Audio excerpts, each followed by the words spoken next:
Hey everybody, welcome back to the 50th episode of Taps and Patience, the podcast which is now a 1-year-old. I am one of your hosts, AJ, with Design the Everything, here with Harrison of Precision Ingenuity. Hi Harrison, it's been a week. How are you doing? It's been a couple weeks, actually. Oh, yeah, you're right. It's been 2 weeks. We actually missed our anniversary episode, which is slightly embarrassing, but that would have been last week. That's hilarious. Someone was just asking me the other day how long I've been doing the podcast, and I was like, man, we're close to a year, but I don't remember when we started. Yeah. So I had it written on a sticky note last time, but I've moved my desk since then and purged sticky notes. I believe it was August 20th or August 17th, somewhere in there. Okay. That's There's cool. probably a little bit of discrepancy between recording date and publishing date, but it was in that ballpark. Regardless, that's exciting. It's been a year. It has been. Ooh, and announcement. This episode will be a short episode because we have a longer episode that we are recording on Wednesday with a guest that you will find out on Wednesday. Oh, we're keeping a surprise? I just decided that this very moment, but apparently. Okay, we'll keep it a surprise. I'm excited for this one, so I don't have to do too much research on this one. Yeah. although I want to, like I have been trying to research some because I'm super excited, but we'll save that for next time. Also, since I am in announcement mode, let me switch the screen here. So we put out a call the other day for any small businesses or makers who want to push their stuff. We will shill for free if you are a small business that makes a physical product or offers offers a service that requires making physical stuff. RGM CNC on Instagram reached out and was like, hey, me. I talk to him all the time. He's a good guy. He's doing some really cool trays, and those are really cool. They are really cool. And he does a lot of stuff. I need to follow him. You should follow him. What was that again? RJM CNC. He does a lot of cool stuff specifically with tool paths. In fact, he does this design right here that I'm not even particularly sure how he makes that. It's a ball mill. Oh. It's a ball mill. You think it's a ball mill? Mm-hmm. Ball mill on diagonal cuts. It looks like he's doing a different pitch when he's going like in X versus Y. Or, well, they're diagonals, but you know what I mean. Mm-hmm. But anyway, I thought those were super cool. It's a really neat looking effect. Yeah, that is. And that's really good finishes for a 770. Oh, is that what he's doing them with? Yep. So he has an Etsy store, RJM CNC. He sells pen rests and trays and marble stands. So if you would like us to shill your stuff for free, and if you are a small business, send me a message and we will do so. That is cool. I enjoy finding new people on Instagram that make stuff. I love following people and trying to get inspiration from other people's designs. There's some really cool stuff out there. I saw some really cool generative art stuff the other day where basically they wrote code to do, I don't know if it was literally this, but what it looks like is a fluid simulation. Mm-hmm. And like basically on, one side of the artwork, they had just straight parallel lines. And then it would hit an object and it would kind of like loop and swirl around the object like a fluid would. Oh, that's cool. And I really need to know how they do that so I can do that on my stuff. Yeah. So, speaking of plugs, you have some news as well that you should plug for yourself. We just did a bunch of plugs. Are we going to do more plugs? We're going to do a plug for you because you're one of the hosts, so you need a plug. Yeah, so in the time between now and when we last talked, we launched a Kickstarter. It is for the, what we're just calling Fidget Art number 3, which is a cube that has generative tool paths on all 6 sides. Every side of every cube is completely unique from every other side of every other cube. And they are kind of a fidget toy that you can play with or you can display as art. So they work like the, what are they? The Chinese or Japanese toys. Ooh, there's the name in the Kickstarter. That sounds like Chinese boat. Baudin balls. Basically, they're like the metal balls that you hold in your hand and you swirl around. You can Mm-hmm. do that with the cubes, and they have a lot more texture to them and sharp corners, which I find more enjoyable to swirl in my hand over the traditional ones. Cool. So Well, the only downside to plugging that is when you plugged it, I just saw that you only had 6 days left. So by the time this podcast comes out, there might not be much time to react. I'm because this is a short one. I'm going to try to publish it either tonight or tomorrow.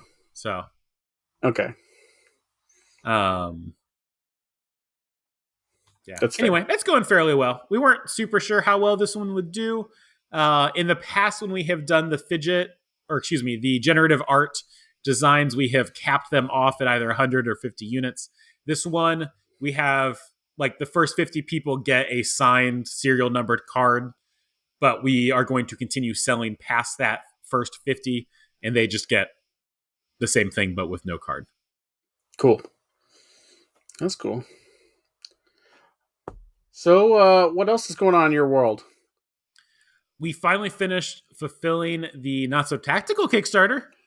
Nice. That only took a really long time. We were only, let's see, by my schedule up there, the pen campaign, which was going to be after the Not So Tacticals were fulfilled, the pen campaign, which was 30 days long, was supposed to end on July 19th.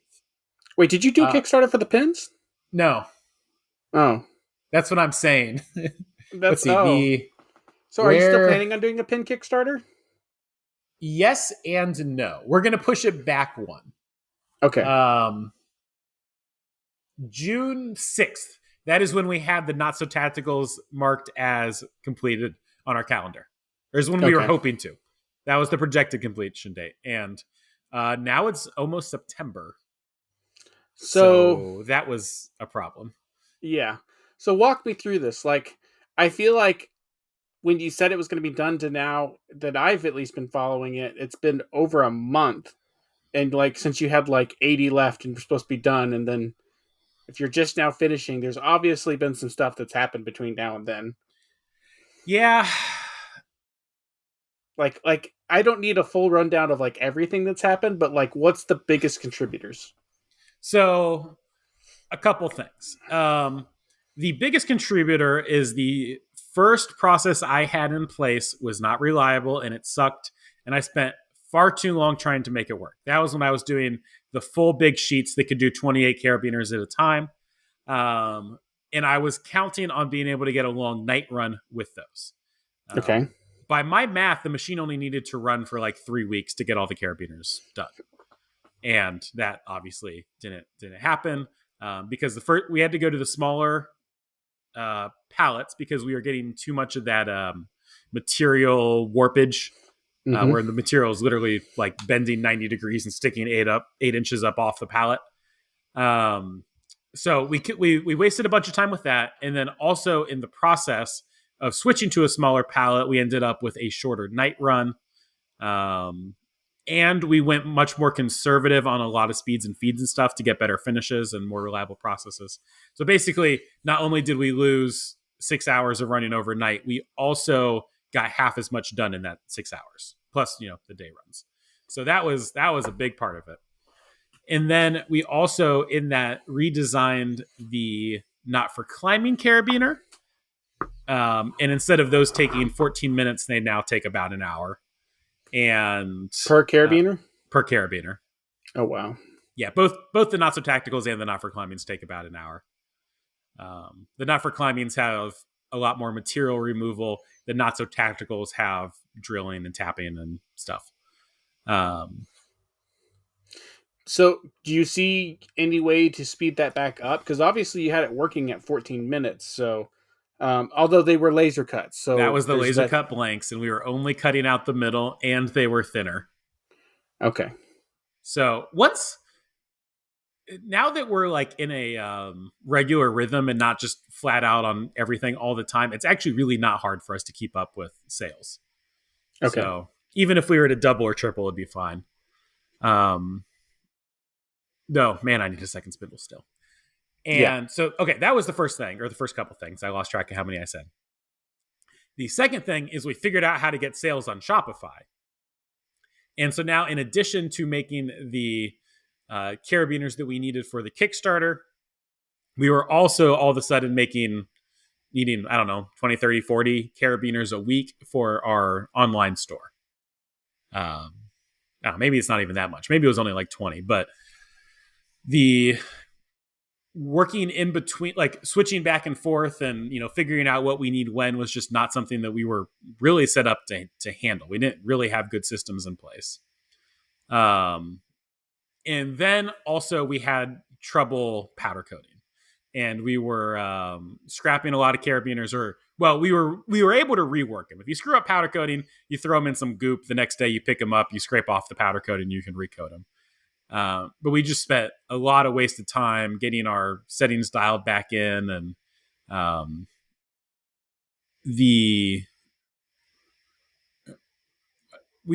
also was training Scott on powder coating during this time, so he was learning the whole art from the ground up on a very difficult to do project. And that was honestly, I think, my biggest mistake that I have made for Design the Everything in the last year, at least, except arguably not buying a second machine like 8 months ago. But what that ended up doing is not only was Scott not as good at powder coating as I am, so he was more slow and creating more work for himself by messing up and having to redo them. But he was also not doing what he needed to be doing, which was selling more things on our website. And so our sales on Shopify have slowly dwindled because Scott had been out here, and that's kind of come back to bite us lately. So I should have just kept powder coating. It also would have given me a better grasp on where we were with quantities, because there were a couple times where I thought we were pretty much done or almost done, only to find out that wasn't as true as I would have thought. So, yeah. Are you guys Kanbanding or storing? Like, how are you tracking your levels? So our normal stuff runs on Kanbans, and I have Kanbans for all of the, basically everything we sell now. I don't think there's anything left that's not Kanban. However, we are so far behind that all of our Kanbans are just empty, or they were. We're starting to catch up now. But okay. Kanbans don't do anything, or don't do you any good when your production is so bottlenecked that everything you machine goes directly to a customer. So I need to adjust some of the levels. I have I think it's 8 carabiners per bin right now, which is just more inventory than we need to keep around because we have so many colors. So I'm going to adjust some of those numbers down, maybe 4 per bin, and then build up to that level of inventory. Well, what you could do is you could have a non-coated bin that's higher, and then have 4 of each color, or whatever makes sense to powder coat batch size. Yes. Have that be what you have your Kanban for, and you'd have a Kanban that would go to paint to coloring, and then when your coloring bin runs, or when your blank bin runs low, then you can do a mild production run of those. Yeah. What we've always done in the past when we've had the inventory for it is we will keep a product in the stonewashed state, and then when we need to powder coat them, we'll pull from the stonewashed and powder coat those. Gotcha. So yeah, we'll have larger bins of the stonewashed, and then when we need something to powder coat, we'll pull them from the stonewashed bin, powder coat them, and put them back in their bin. Sounds good. Other issues I was having was reliability issues with the probe. I, for the most part, have those all worked out now. I had a couple sneak back up on me, and I was able to get those little gremlins sorted out. The probe kept getting stuck, and my solution was to go in there and scrape all the grease off the contacts, which that grease exists for a reason, but also it doesn't get stuck as much anymore. So not a great long-term solution, but it's a workable. Was it overpacked? It should only need a surface level to keep it packed isn't really the right word because the contacts inside there are just a cavity. And there Hmm. was just kind of a big dop of grease on each contact point. There's 3 contact points. It's 2 balls with a pin that bridges them. When the pin moves off, it breaks contact and triggers the probe. But the grease was just really sticky or something, and the ball would slide up or excuse me, the pin would slide up the ball a little bit, and then I think just get glued there and not be able to move that last little bit back. So by getting rid of that grease and slowing the probe down a little bit, I seem to have fixed that. I fixed all the false trip issues with things we discussed earlier, but Sounds good. I do look forward to having a true like Renishaw probe at some point. Yeah. Having a wireless probe on my Tormach is nice, and it is still worth it over the manual one. I make much better parts for it, but man, I wish this thing was just 100% reliable all the time. But that being said, I did start using the probe for the very first time in programs here Ooh, recently. So, still have the manual one with the wire, but yeah, was running some parts. And for small batches of parts, it's quicker to just use the probe to find the part in the general location rather than to set up a stop if I'm just running yep, 1 or 2 of something. And so, but I don't like sitting there and having to manually probe those in. So, I just set up a quick probing routine and then just do that at the beginning of every part, that at least for those few, and work great. It was also good opportunity to kind of play around with the probe and see how well it does, and it was a lot of fun. I myself cannot wait until I have a wireless one and I can just set all yeah, that up automatically and just load and go. yep. And it's really nice when you are machining a second op that has a hat on it, because Mm-hmm. then you can just machine off the hat, probe directly off the edges, and then keep machining. Yeah, yeah. Um, I need to make a fixture with the cubes because right now I am just doing them in a vise, and I have it set up where it'll probe for the edges of the cubes before every single side, and Mm-hmm. then machine it. And I think during prototyping, my probing routines took as long or longer than the actual machining time, Oh wow. which doesn't work in production. So in production, I just need a purpose made fixture, Yeah. and that'll save me 2 minutes per side or a minute per side. Mm-hmm. So speaking of probing and fun things in the future, um, I had a pretty good morning this morning. So I got to tour a local business that makes high end mountain bikes and road bikes. Mm-hmm. Um, their bikes, I believe the bike company name is Acquire, if I remember correctly. I'll have to double check that. But they do some really nice stuff. And they have 2 Haas VF3s that are super speeds, and one's a YT. The other one's just a normal one. So it's actually kind of good to go see the difference between the YT and the non YT. Although, ironically, talking to the Haas rep, they wanted 2 VF3 YTs, but when they bought the first one that was a VF3 YT super speed, they bought the first one, and then when they went to order the second one, they just said, "Hey, we want a VF3." And the Haas rep was just like, "Oh, okay." So they spec'd them out one and got them everything they wanted. And when they got it, they're like, "Why doesn't this match the other one?" They're like, "Oh, that one's a YT." And they're like, "Oh, dang it." Yeah. Yeah. So they have one of each. So I got to kind of see the differences between those two side by side, which was really cool. And then they had a UR robot and a 5-axis trunnion on one of them, and it was kind of cool to see that whole setup working. So they were doing automated loading onto with the VersaBuilt system and the UR robots, and on the one machine, and then the other machine, it had a 5-axis trunnion, although they had it off to the side because they were doing big plate work on it. Because they do carbon fiber mountain bikes, they make all of their molds in the shop as well, and so they had like a big chunk of aluminum that took up almost the whole table that they were machining Wow. Okay. molds into. So it was like really cool to go see that whole place in operation. and they regularly will run their parts overnight. And he said, that's the last thing we do. So the robot almost never runs during the day because we're just using the machine normally, and then at night we just load it up and let it go. So I was Yep. like, oh, I hate you guys, but that's awesome.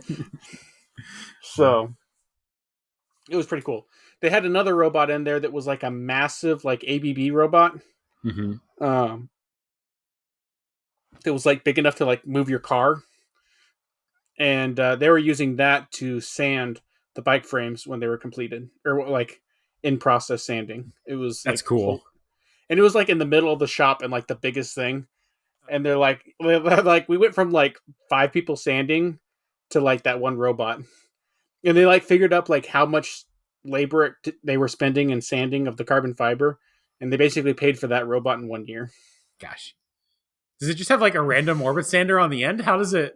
No, so they built a whole fixture onto the end of the arm that allows it to go grab the bike frame, and then they have a whole bunch of sanders in a circle Oh, all the that way makes so much around more it. sense.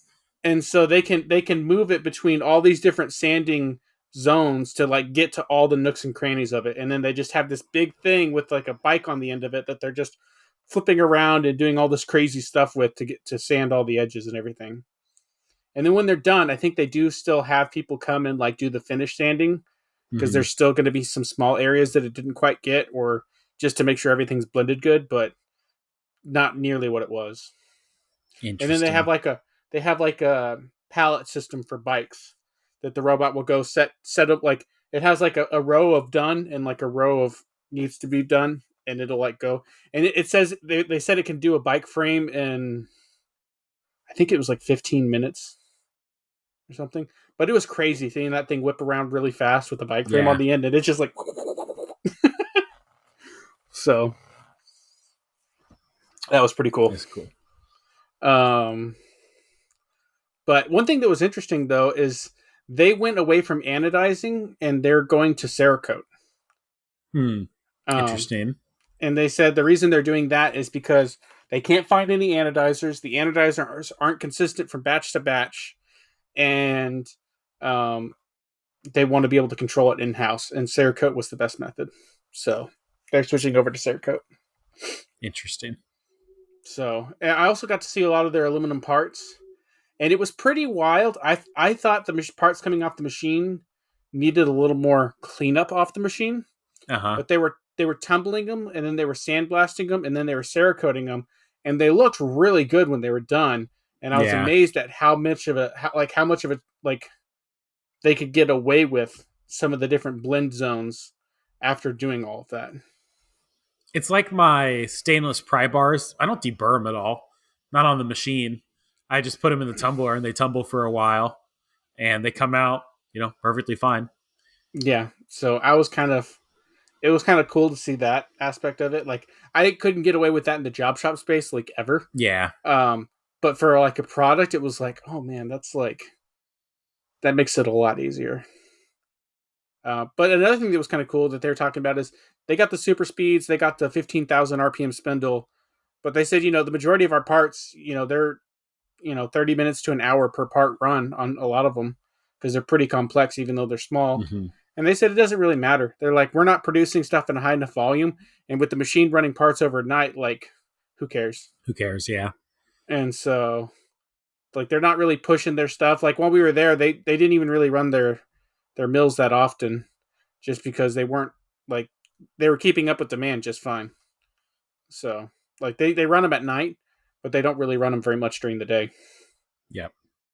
So, I was like, okay, that's cool. So, anyways, super inspired. Had some very lustful eyes while I was there, and was just kind of drooling on their machines. But yeah, it's also exciting because I got to kind of glimpse what could be in my future if everything goes to plan. Yep. So, I have a but note on job shop. Oh, I'm sorry. no, go ahead. I was going to say, I have a note on job shop work. Do you What's know that? what I finally did? What? I measured my Xometry part. Oh, how'd it go? So, funny story. It was like 2 thou out on the base. It was just a little bit oversized on the base. And I was talking to Sir Ed, and I was like, are they going to reject it if that one measurement's a little bit off? And he was like, yeah. But he was like, do you have sandpaper? And I was like, yeah. And he's like, you can just totally sand it down and it'll be fine. And then I proceeded to spend the next 4 hours trying to sand off 2 thou of that stupid stainless part, because the coarsest sandpaper I have is like 320 grit. Oh my goodness. I did not realize that stainless was so abrasion resistant. I was sanding until like 1 a.m. Oh my goodness. I would have just put it in the machine at that point. I had some sunk cost fallacy going on. I was so close. Okay. So, speaking of Xometry, I don't know, are you going to planning on sending it in? I need to recheck it again. When I didn't check it when I was done last time, at least not with Mike's. I checked it with calipers. So you could still be 2 thou out. I could be, for all I know. So, there's a guy that he's reached out to me a couple times. He found us through the podcast. He was trying to get into Xometry, and he submitted his part, and Xometry came back with their little sheet to like check over all the dimensions, and they said, sorry, your part does not pass. And he was looking through the sheet, and he sent it to me. He's like, Harrison, what's wrong with this? And I looked through it, and I'm like, I pulled up my old sheet from when we submitted it back in the day. I was like, this part's actually better than ours was. Like, I don't know what to tell you. Like we have a couple more dimensions that are out of spec compared to yours. And he's just like, I don't know what to do. I was like, I don't know. I was like, the only thing I can think is that someone got it wrong. And like, they have like a new guy that was looking over it, and like, you're actually good, but they didn't know. And he's like, well, whatever. He's like, this is dumb. And then like 2 weeks later, he's like, hey, so this just happened. And like, he got an email back from Xometry. They're like, hey, we're so sorry. We don't know how you got rejected, but you actually passed. Does Xometry send you a inspection report on your own part, or do they just give you a pass-fail? Okay. No, they give you a full CMM printout of like all the dimensions checked. So it's like really cool to see. I think we had 4 measurements that were technically out, and the largest one was out by like 1.5 thou. Okay. I think, or 1 thou. I'd have only been like 1 thou. They weren't very far out, but I had 4, and I think it was mainly the tapped holes. And I think it was because we didn't use a center drill. We just used like a cobalt drill to drill and tap them, and we had no way to check them because they were tapped. Yep. So I just kind of eyeballed them and was like, it's close enough. I honestly don't know how they check tapped holes with a CMM. Like, because it's all ridgy on the inside, do they like drag up and find the highest point on one side, and I don't know how they do it to quantify where it's actually located. And so that's a little suspicious, but that was the only thing that major that I think we had wrong on ours was the tapped holes. Yeah. The only thing I could think of that you could do to inspect that is to stick a gauge pin that's the minor diameter of the hole down in there, and just subtract half of that. Yeah, I, however, did not have a correctly sized gauge pin, so that's how we do it today. Back then, we didn't have a gauge pin set, so we had literally no way of checking it. That's how I do it today. But I do wonder how they do that on a CMM, if they stick a gauge pin through it, or if they can somehow get the probe down into I think they're a 440 hole or something like that. So, anyways. So there's that. And then, man, I'm just booked up with work. I'm basically booked through the end of October, and I keep getting more work. Yeah. So you need to get that second mill. It's becoming a meme at this point. Like, my computer goes off every day with more parts, and Dad comes in to the shop and he's like, so you guys catching up? I'm like, nope, we're further behind now. Yep. They're coming in faster than we're getting them out. So it's a good problem to have. I'm not complaining at all for anyone who's listening. This is this is not a humble brag. This is not a like this is me stating facts because I'm stressed and excited. I don't know how else to put it. It's one of those things where it's like it's finally happening. We're doing very well. It's very exciting. It's happening at the right time because we're trying to move into a shop and get a down payment for a machine. But I've also been working like 14 hours a day, like 6 days a week. And so I'm not really all there right now, if I'm honest. And we're back. Okay. So I took some job shop work, which I'm holding up a piece of material because it's for the job shop work. I don't normally, but we're kind of out of money right now, and I had 3 people send me a message in the same day, and it was like, Providence, I have some money now if I do some of this job shop work. So there's 75 parts that are kind of small EDC parts. 25 of them are coming out of this plate of titanium here, and then 25 are being 50 are being salami sliced. And then there are I'm doing 4 big old aluminum trays for someone. That's awesome. Are you going to become a job shop? No, but if somebody does have a product where they want a nice looking part, maybe tumbled, maybe polished, maybe whatever, then send me a message because we'll help you out. There you go. Right now, we actually have some spindle time. Look, the mill is idle. We actually have some spindle time now that the not so tacticals are done. I do have a whole bunch of work I need to do in the next couple of weeks, but it's a lot more computer oriented than it kind of has been in the past. So, fair enough. Well, I think that's all I got. I'm just going to be burying my head in work, getting up early and staying late, and trying to get through this all. I think I got to average 20 to 30 parts a day as it currently stands, and I have not been hitting that. Mm-hmm. So, but part of the problem is I have a lot of different types that have a lot of very low, like 5 to 12 parts. And so getting through those is going to suck. But I do have a couple parts that are like 50 to 100. And so like whenever I get to those, I should be able to get those done in like a day or two. And so it'll feel like I got a lot more done when those parts come up. But doing the smaller stuff in the beginning is going to be like, this kind of sucks because I'm not getting as much done as I need to be. At least that's how it's going to feel.